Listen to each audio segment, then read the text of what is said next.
Okay, so this is game two of World Open against Sanjay Kumar, another 2100 plus player. And in this game, we get Akaro Khan with d5, and now knight c3. Okay, so developing the knight, my prep was to play a bishop f5, and then after knight g3, bishop g6, and this theory goes on for a bit, but instead the move knight c5, which I had not seen. I didn't know this move um, before this game. Uh, it seemed not particularly scary. I just needed to figure out the best way to deal with it. Right now, it is attacking my b7 pawn. So a move like knight d7 would run into knight takes b7, and that would not be so good. I decide to play b6, and this chases the knight back to b3.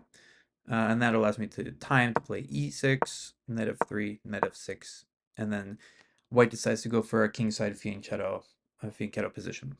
Um, so I'm not scared of this position really with black. The only thing to be a little concerned by is the fact that I've played b6, which means that the bishop on g2 will be targeting this rook. Um, so I really want to get the rook out of the way by the time the bishop has come to g2. So I play knight d7, bishop g2, and that makes me time to play rook c8, defending the pawn on any knight h4 moves, preparing potentially c5. At this point, I was pretty happy with how the opening had gone. My opponent was still playing moves very quickly, which means I think this is still in his preparation, but I was happy with the opening that I had received. Here, I spent some time thinking about if I wanted to play c5 or bishop e7. In the end, I decide it's probably best to get fully developed and castled before breaking with c5. I don't think there's anything that my opponent can do that will make c5 not work. So bishop e7, rook e1, I castle, queen e2. And now I'm fully developed. White has some pressure on the e file, but I have this pawn on e6. If I play c5, d5 doesn't work because I still have the knight on it. So I decide, okay, I'll play c5, which threatens several things. Maybe I want to play c4. Maybe I want to take on d4. Um, it just felt like my position after c5 is sort of I'm opening in a beneficial way. Um, for the placement of my pieces. So in the game, he takes, I take back with the knight, and then the move knight bd4, which I think probably is an inaccuracy. Um, it's difficult to know what to do really because I am threatening to take the knight on b3 and then take on c2. And if you take with the c pawn on b3, then I'm just happy because now I have the open files. Your queenside majority is meaningless, sort of, because you only have your pawns will be like this against my pawns over here. And if in a situation like that, the 2 will do a very good job holding the 3, and you won't be able to generate a pass pawn in any endgames, whereas on the king side, um, you only have 3, and I have 4. So I would, in some sort of endgame, be able to generate a pass pawn on the king side. So knight d4. And now I play, I think, a very good move, which I think, and again, I haven't looked at these games with the computer yet to know about what the evaluation would be, but I think bishop d5 or bishop e4 should give black an advantage because uh, you can't move this knight right now. And even if you could, I trade off the light square bishop, which is a very important piece on your king side, both for protection of the king and also it's doing a lot across this very long diagonal. It's covering a lot of squares in my position. At the same time, the c-pawn is indirectly being hit by my rook, so I have pressure along the c-file. My queen might get hit on the d-file to maybe the bishop coming out and then rook d1, but the queen can always move away. I'll be able to then bring my rook from f8 into d8, and black definitely is not worse. And I think at this point that if that I might have an edge. That was my feeling in the game after bishop e4. Bishop e3, I play queen d5, a post-up move, trying to sort of discourage white from playing rook ad1, perhaps I could take on a2. I wasn't sure if I was going to do this, but it looked like a healthy pawn to me. If you bring rook back to a1, I'll take on b2. Next rook comes to b1, I just play queen c3, and yeah, it felt like even if you take on a7, I'll be in time. Your knight on f3 is still sort of tied down to, unless you want this bishop trade to occur. So I was feeling pretty good in this position. A4 probably designed to play rook d1 and have the pawn not hanging on a2. I play move a6. So a6 is designed to meet a5 with b5. Right now, a5 is sort of a positional threat from white. And the other important line to see after a6 is on b4, I will be able to play knight d7, and that opens the bishop up onto the b4 square. So in any sort of the position where the queen is hitting a6, it's not relevant because that trade would favor me. If the knight's on d7, protecting b6, bishop takes on b4, your pawn structure has become shattered, and c2 is extremely weak. So simply rook d1, rook ed1, the queen drops back to b7. Now the pawn on a6 is actually even defended, so don't have to even worry about b4, yet it is still played. After b4, which I thought this was an inaccuracy, after knight d7, I'm hitting b4 now. The pawn on c2 is now somewhat backward, as well as being hit twice. The knight right now as the sole defender. b5, I meet with a5, and now I've locked up the queenside in a very favorable way for me. The pawn on b6 is protected. I've guaranteed the c5 square as an outpost for my knight or my bishop. I still have this pressure on the diagonal that forces, if the knight wants to move, it has to either go to e1 or h4, which I still just get the trade-off. The light square bishop. So I was feeling like black has a significant edge now. So much so that my main move was knight c6, uh, giving a pawn in order to take my light square bishop off the board. And after a while of thinking, this is actually what my opponent decides to go for, knight c6. My position, I thought, was so good that I was considering even just playing bishop c5, allowing the knight to live on c6 for now, but saying that my bishop is just that much stronger. However, I think if I allow time to move this knight on f3, the bishop gets traded for the bishop on g2, and then the question is really like, is the light square bishop on g2 really worth not having a pawn to trade off? And I decided that it was not. I decided that I should take on c6. So I do. Now, white has a choice. I looked at two moves for white, both of the discovery moves, knight e5 and knight d4. Um, knight e5 is a move, but I felt that just queen c7. This is actually what happened in the game. Queen c7 forces a trade, or the knight can go to c6. But the other move is knight d4. Knight d4, I was just going to play queen c4, and I'll be able to develop my bishop to c5. I still have pressure over here on c2. I'm also pressuring the a pawn if the rook moves away. So knight d4, I was just going to play queen c4 and saying that, I'm up a pawn, basically. Knight e5, queen c7, the only move to hold on to the knight and also get out of the way of the queen. And then this move knight c6, which I hadn't really anticipated. I was mostly looking at, trading the knight on d7, defending the pawn. It's a very passive position, though, for white, so it makes sense to play this move knight c6. And now I have to do some calculation, because I want to play the move bishop c5. This seems like the move that I want to play.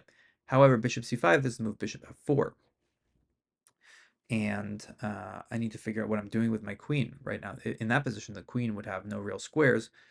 The bishop might have to come back to d6. The bishop can't even come back to d6 because the rook is covering the d6 square as well. So I realized that if I play bishop c5, I need to be able to meet bishop f4 with e5. And e5 requires some calculation. So bishop c5, bishop f4, e5. If takes with the knight, I was going to play rook fe8. Knight takes d7. Uh, I take the queen on e2. Knight takes f6, g takes f6, takes my queen on c7, rook takes queen on c7. So that's a lot to calculate, but this is what I had to do in the game because it's very forcing after bishop c5. So um, I thought that in that position, black is doing very well because I have the active rook. Both rooks are active, actually. My king is not in danger of being back ranked. Let's look at the position. Bishop f4, e5. If knight takes e5, rook fe8, knight takes d7, rook takes queen. White can throw in this check, taking a piece. G takes, bishop takes c7, rook takes c7. There's no risk of back rank because the pawn is taken on f6. The king can simply move to g7. My rook is very active. My bishop is very active. I'm attacking at many things. I am no longer up a pawn for now, but I probably will be. And in these opposite color bishop endgames, generally the player who's attacking is going to win this game. And in this case, my bishop is, there's no question, much superior um, to White's bishop. White really needs this bishop to be on b3 to get some sort of counterplay against my king side. Um, but in this position, it's just not fast enough. So this position, I believe, should be winning for black. We can take a look at this after in the analysis. However, the move, instead of knight takes e5, the move bishop takes e5 was played. And here, I take the bishop, which forces queen takes. If knight takes, then rook fe8 also wins the knight, because the f-pawn cannot move as it is pinned to the king. So it forces queen takes, and then in the game, I just traded the queens and played this endgame. However, my opponent after the game showed me that there's in this position, the move bishop takes f2 is extremely strong. It wins a pawn by force and will come with pressure on c2. If bishop takes f2 is played, if king takes f2, there's knight g4 winning the queen. So king cannot take on f2. Instead, the king probably needs to go to, it's hard to say if it should go to f1 or h1, but let's just put it on f1 for now where it's still attacking the bishop. I can now trade the queens and then take on c2. And I'm up 2 pawns now. So, and my b6 pawn is defended by the bishop. The bishop will retreat to c5. I have a lot of pressure on the king as well. There's a big attack up 2 pawns. This position is, I would have to think winning for black. There's just too many things going on. So that was a miss, a big miss. Instead, I just play this endgame, rook d8, knight c6, rook back to e8.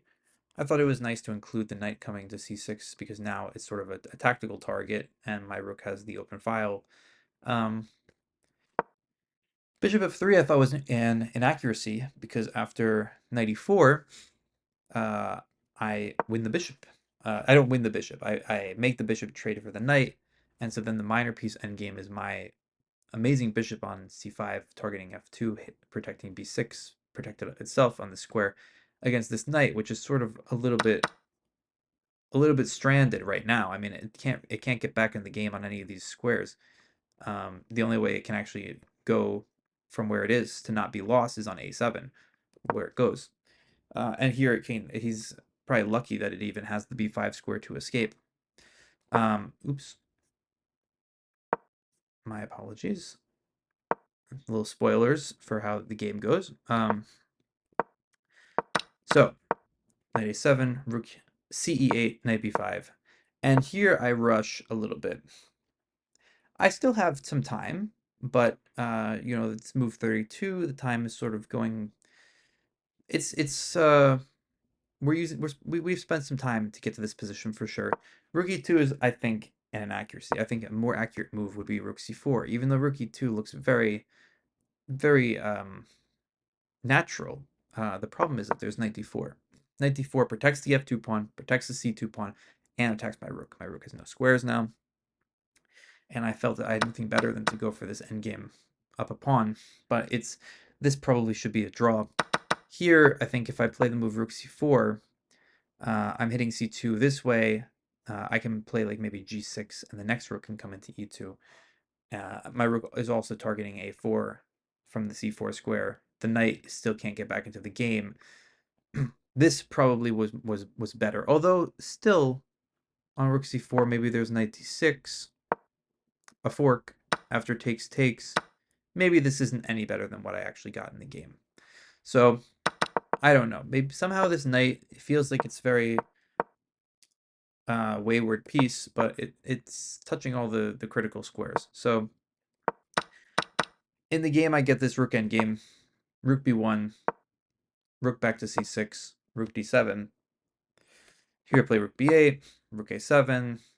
Now he's threatening to take on a5, rook c8. Probably rook b8 is a little bit inaccurate. I should just start with g6 and put this rook on e6. But it's hard to see how I can actually break through with the position. I wanted to get behind the pawn so that I could play g6. If I was one tempo faster, if I could play g6 now, then after rook a7, I would be able to play move. Maybe not even. I don't know. There's probably not really a way that I don't lose this pawn. I wanted in the game. I really wanted to get my rook to b4. If I can get the rook to b4, then I'm feeling very good about my chances to win because I'll probably be able to win the a4 pawn. And these two pawns are going to be much better than just having one extra pawn here, which is a theoretical draw. I force it so that I get this extra pawn. King g2, rook a1. And I knew some ideas in this position, not a lot, but I knew to not push the pawn all the way to a2. If I push the pawn to a2, then my king doesn't have hiding space once it gets, my king is going to run over there. Once it gets over there, there will be some checks from the back, and the king needs to be able to hide on a2 in order to win. So I push the pawn to a3, and I don't push it to a2 because this allows me to potentially win. Here I play king g7, king f8, king e8, and after king f3 I realize, okay, the only real thing I can do is run the king over to b8 and then run the king over up to b4, because otherwise every time I play king g7 there's just going to be rook a6. I can't even get the king out. So I want to do this in the ideal circumstance. So I want the king on g2. So I do some triangulation. My opponent offered a draw a couple times as I was moving the king around. But after king e8, king went back to g2. White's king should be on e3. If white played king e3, I might not have gone for this plan with king d8. I might have just I don't know. I don't know how I would have tried to do this at that point. Um, Maybe I would have played f6. It's hard to imagine me winning that position, but okay.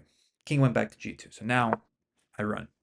And I understood that I was taking some chances to lose this game as I was playing this move, because rook takes f7, king c8, the rook needs to get back to a7, otherwise king b8 would stop the rook, and I'll be able to play a2, move the rook, and promote. Rook a7, king b8, rook a4, king b7. So my king has sort of gone like this. That's the plan. The rook is not able to keep the king at any given place. If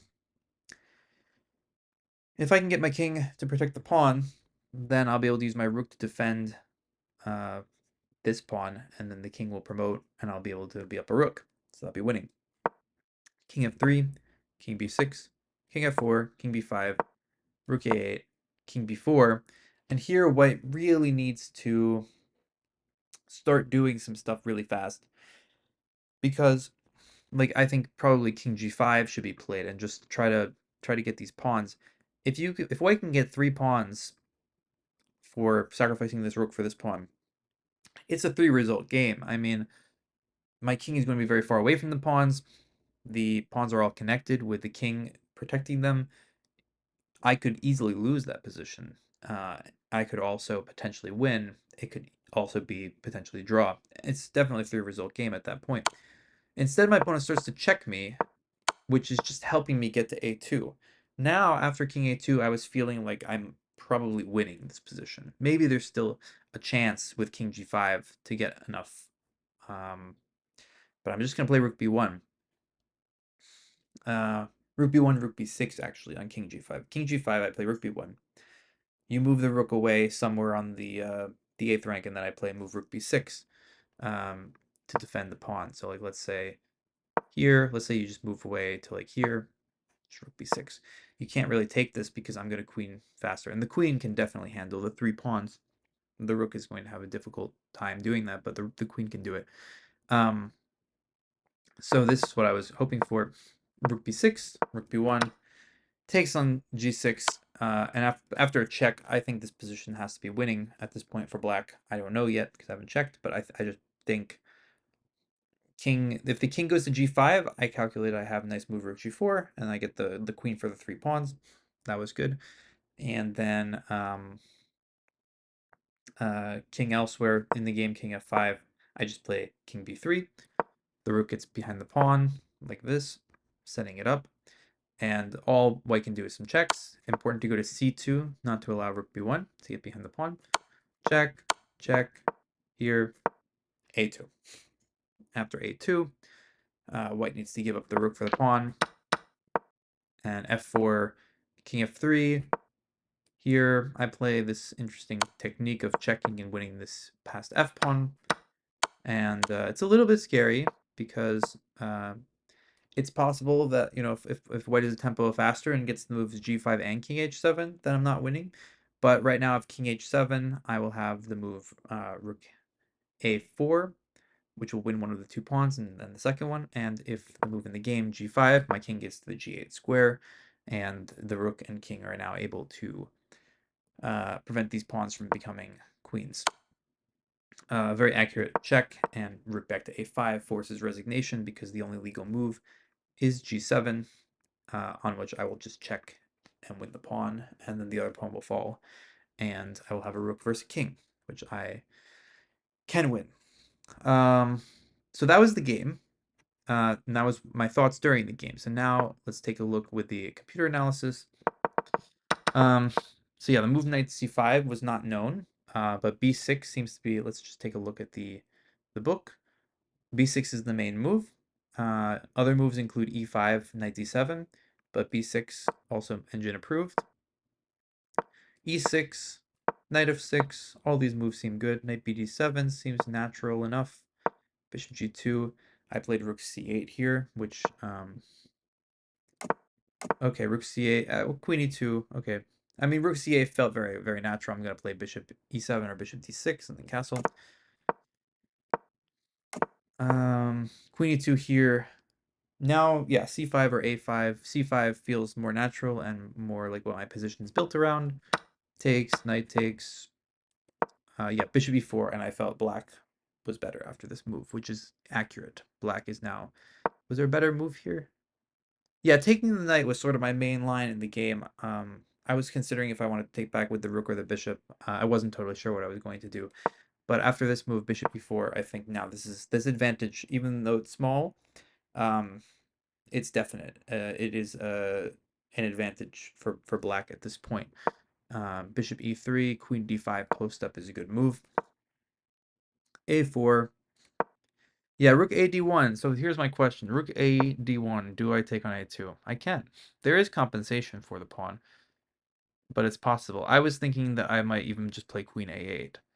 And the purpose of queen a8 is if I wanted to drop the bishop back to b7, holding pressure on the diagonal, not allowing a capture on c6. So I think in the end, maybe I would have just played queen a8 here.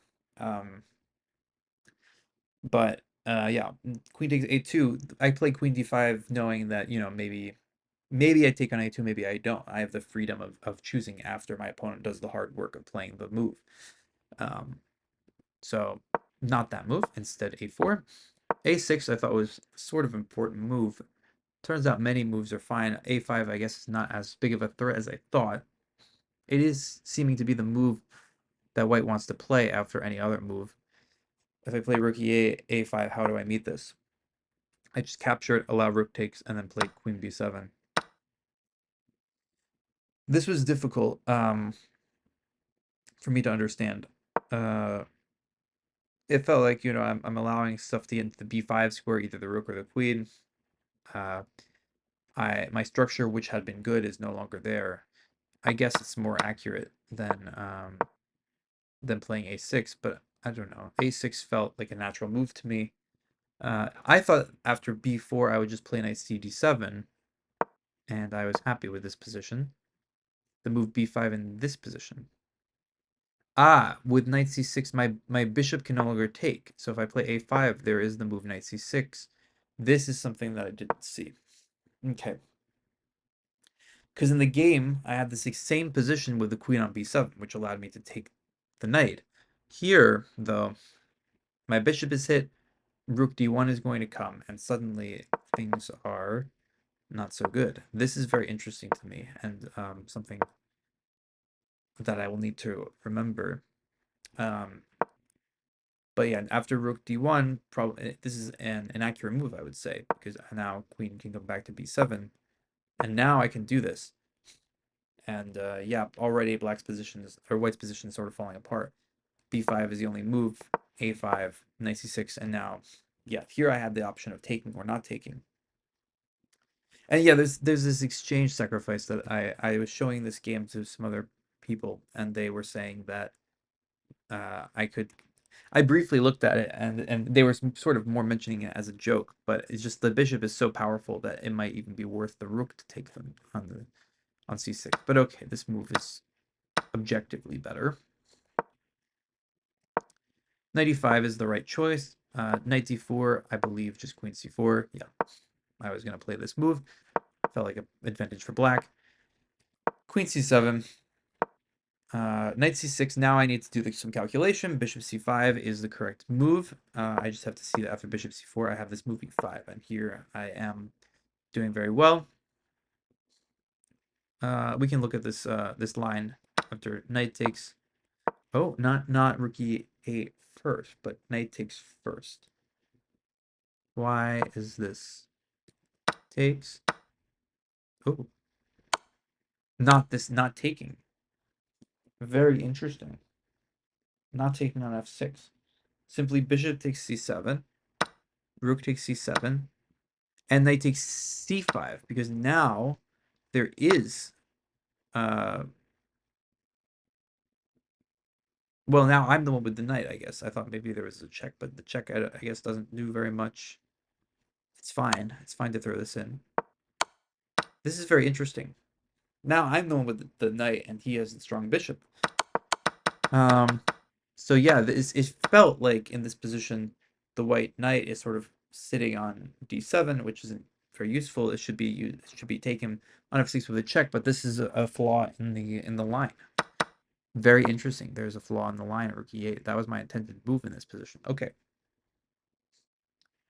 So after knight takes, I'm supposed to take on e5, and after bishop takes e5, now rook f e8. Now the bishop has to take. I take the queen. The bishop is hit. The pawns are hit. So this version is what I wanted to get in the game with the only difference is that these two pieces are still on the board and my pawn is still on g7. So after a move like bishop f4, I can just take on f2. Yeah, it's very similar actually to what I was sort of hoping would happen, but it actually works. So maybe I would have seen that if knight takes, but I don't know. It's hard to, I would have had to recalculate a bunch of things. If knight takes here, though, bishop takes is a blunder. Because after knight takes, queen takes here, move bishop takes f2, winning for black. Instead, I just trade the queens. Probably this endgame is still better for black, which is how I evaluated it. But yeah, it's like one of the other best moves, but it's no longer winning advantage. It's just I just get to play this endgame. But yeah, bishop f3 is an inaccuracy. It allows the move knight e4. Now bishop takes, rook takes. Knight has to go to a7 as not to be lost. Rook e8, knight b5. And here, yeah, so moves are sort of strange. The moves that should be played are sort of strange. Rook 4. e5 is being suggested, just not to allow a fork, just keeping the pressure in the position. It's not easy, but rook e2 also same evaluation, and then just playing this endgame is actually best. Okay, so I felt like rook e2 in the game was sort of rushing it, but maybe there's just nothing better than to play this pawn up rook in game. Rook c6. Rook b8 may be a little inaccurate. I should just play g6 and rook e6 as mentioned, but very hard to win this position. Now already advantages, gone basically. This position should be theoretical draw. Okay, now I'm very curious as to see where in this rook in game. Yeah, so see, the machine wants me to put the pawn on a2, but it doesn't understand that that's not a very practical way to play to try to win. We move around with the king a bit, trying to get this position king g2, and now I play king d8. Okay, which definitely takes on some risk. So when does this position become winning for me?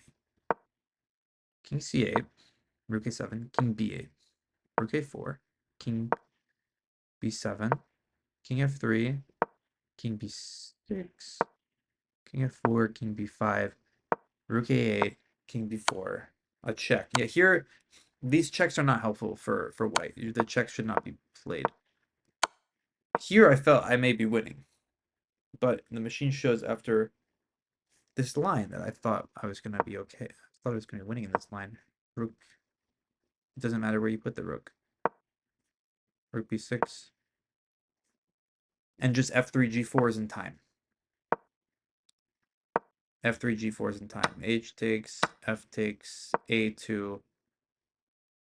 Yeah, rook a8 slows me down by a tempo. King b2, h5, gh, gh. And if I queen, this is sort of what I was thinking might happen. This is sort of similar to my fourth round game in Eastern class, where my opponent is able to use the king and pawn as sufficient compensation for the rook, and I will have to sacrifice the rook. My king is way too far away. So this would have been the way to play for my opponent.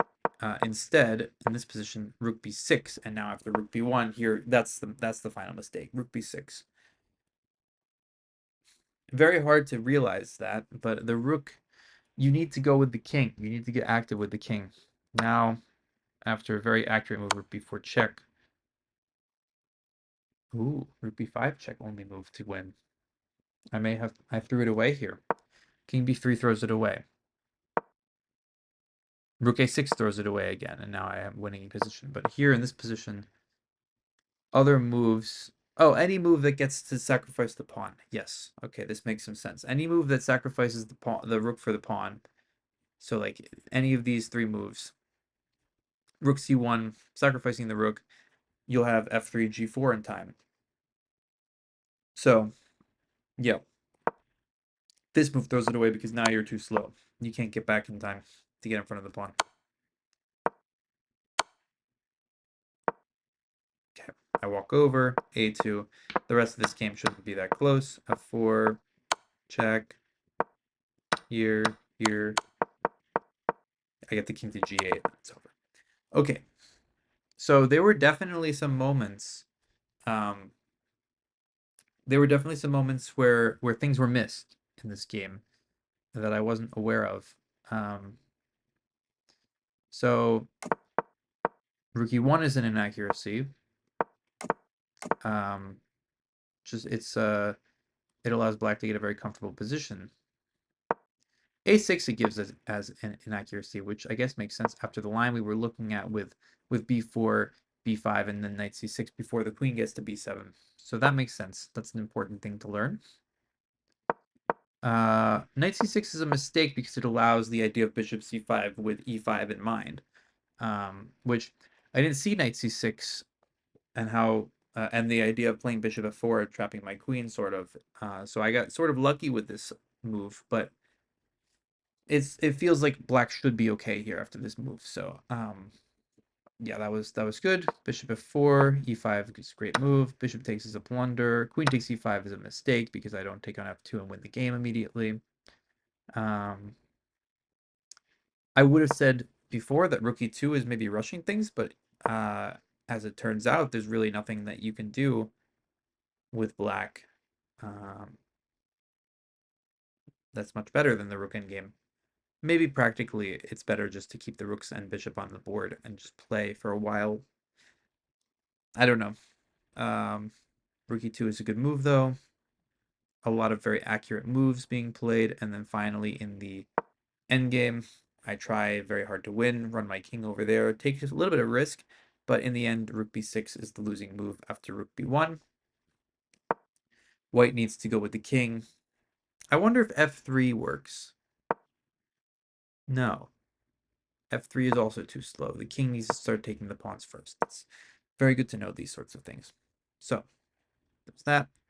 And then I guess the final idea is yeah, here rook move rook b5 check. I don't fully understand. Rook b5 check. Let's say, oh, the king can't go up. Let's say king back to f4. Now king b3. Rook a6 here, a2. And the issue is simply that the white king is cut and f3, g4 is too slow.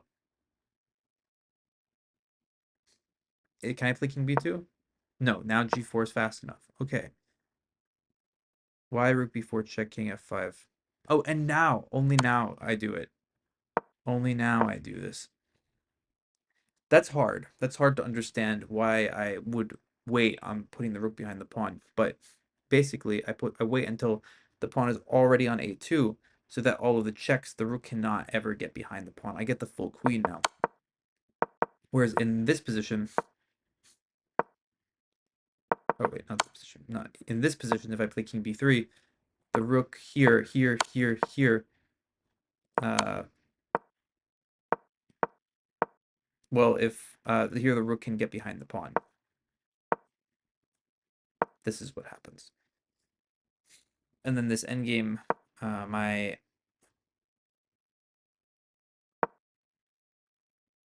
king is too far away. And actually, if anyone's pressing, it's probably white here.